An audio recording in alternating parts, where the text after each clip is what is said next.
What is it that gives your life a sense of meaning and purpose?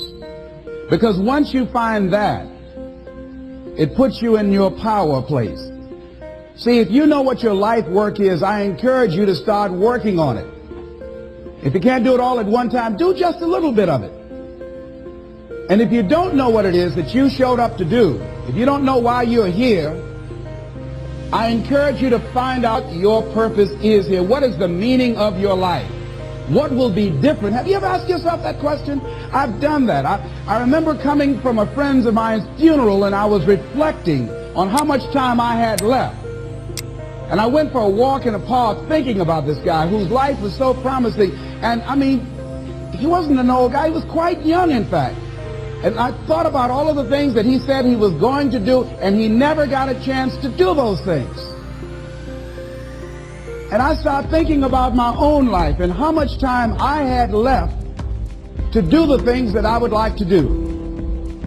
And at that time, I wasn't sure what my life purpose was, what my life's work was. I wasn't sure about it at that time. And I thought about it quite a lot. I had some idea, but I wasn't convinced. I don't think I felt worthy. I didn't believe that it could be me to do this kind of work that I'm doing right now. And I say to you that if you begin to take a conscious effort to find out what it is that you're supposed to do, I say that it can literally save your life. I said that it can literally save your life. 85% of the American public, according to recent studies, are going to jobs that they hate, working on jobs that do not challenge them. They get sick thinking about going. Because, see, when you go to a job and you already know how far you can go, you can already see that proverbial glass ceiling. See, when you're going someplace and you already know how much you're going to make, you already know how far you can go, you're in a dead-end position. It erodes your self-esteem. It lowers your sense of yourself. It creates some inner turmoil. It creates an emptiness in you. So I say that your life is worth finding what it is that you're supposed to do. And I'm not saying quit your job. I'm saying find it and do just a little bit of it. Just start working at it just a little bit. But do find out what your work is and hold on to it, and don't let your dream go. Don't let it go. See, and here's something else I want you to begin to look at. Why is it that most people don't pursue their dreams or don't do better than what they're doing if they're capable of doing it? I think that many of us don't go the next step because we don't know what to do yet. And I say that the reason that we don't even explore the possibility of what to do is because subconsciously we don't believe that it can happen for us, and we don't believe that we deserve it. So here's what I'm suggesting. How much time do you spend working on you? How much time do you spend every day working on your dream? In the last 90 days, how many books have you read? In the last year, what new skill or knowledge have you acquired? What kind of investment have you made in you? So I'm saying that as you begin to look at where you want to go, if you want to make it today, and things are changing so fast, you have to literally run to stand still. I'm saying that you've got to make some conscious effort to begin to work to develop you. Here's something else. Most people are not living their dreams because of fear, ladies and gentlemen. Fear, limited vision, and lack of self-esteem is what keep most people doing things they don't want to do. The same reason that people stay in relationships where they're abused or they're unhappy or it's unfulfilling, they can't see themselves beyond that relationship. They can't see themselves enjoying life without that person. They think that this is all that they can do. The same reason that people get stuck at a certain level in life. They can't see things being better for them. And they think that this is it and this is all they deserve. This is all they've ever seen. It's been passed on to them. And they think that this is it for them. Oh, no. I was looking what Dr. Blanton Smiley Blanton, who is a colleague of Dr. Norman Vincent Peale, what he said about fear. He said, fear is the most subtle and destructive of all human diseases. Ladies and gentlemen, fear kills dreams. Fear kills hope. Fear put people in the hospital. Fear can age you. Fear, ladies and gentlemen, can hold you back from doing something that you know within yourself that you're capable of doing, but it will paralyze you.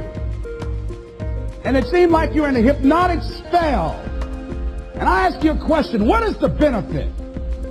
What's the benefit of allowing fear to hold you back? What's the benefit of giving up on yourself, of not stepping out on life and taking life on? What is the benefit for you? What's the plus in that?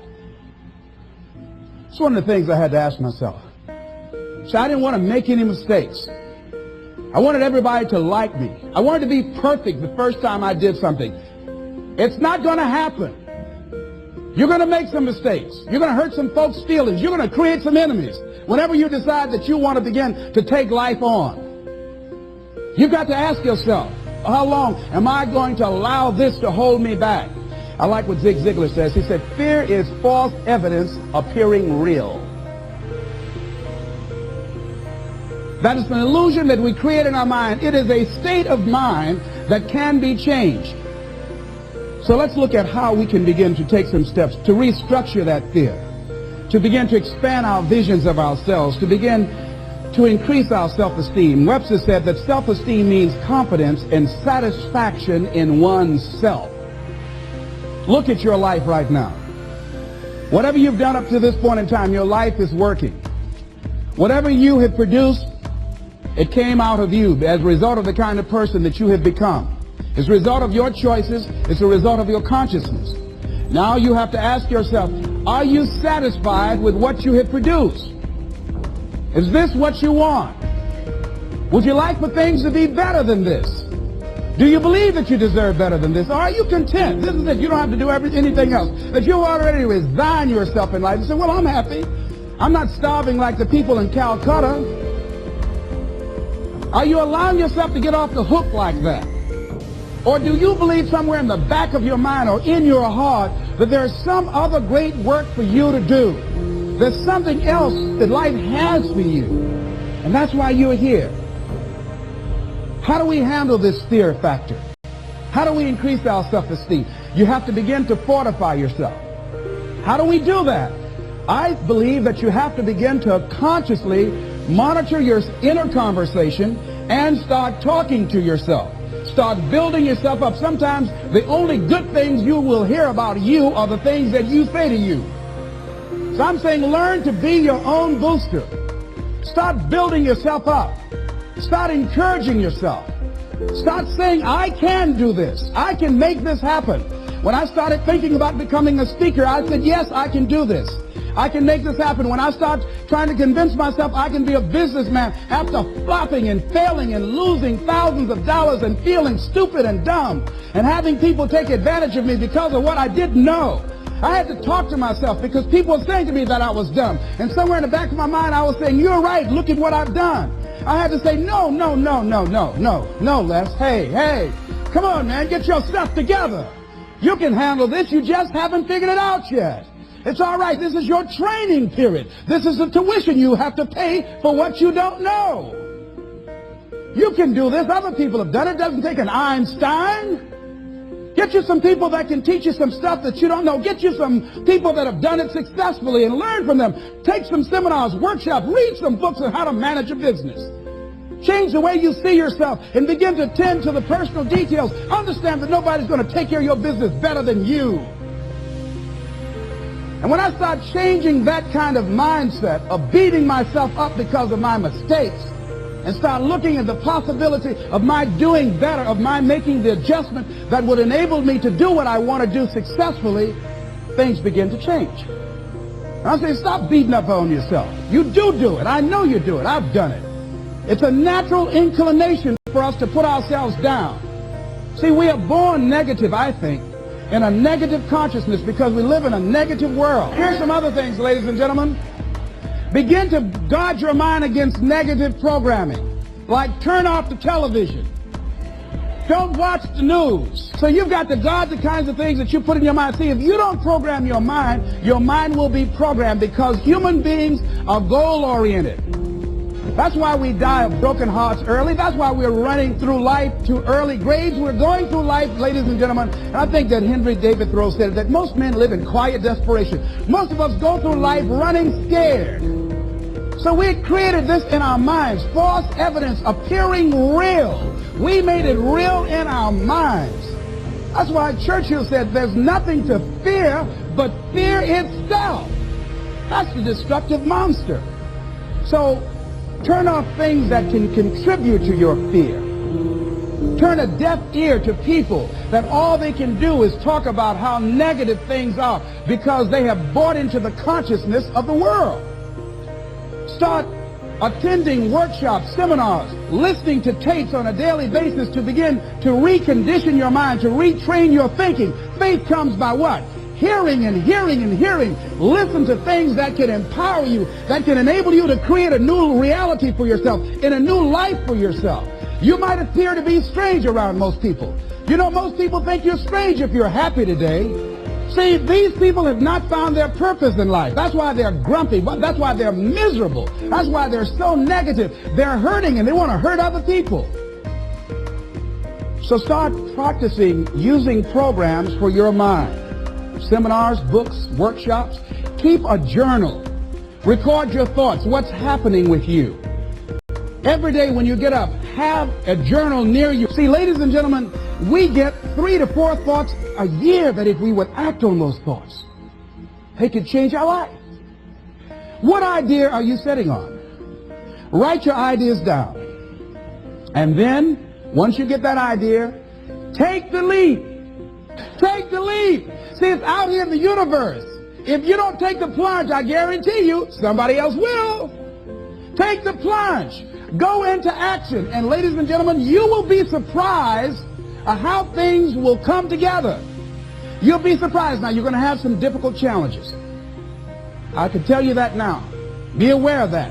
Things are not going to work out exactly right. For a time they will, sometimes. And that's when life is just playing a game with you. I want you to feel good and relax. But ladies and gentlemen, go into action with your dream. And don't avoid where the fights are. Get in the midst of the fight. Get knocked down so you can learn how to fight, so you can hold your position.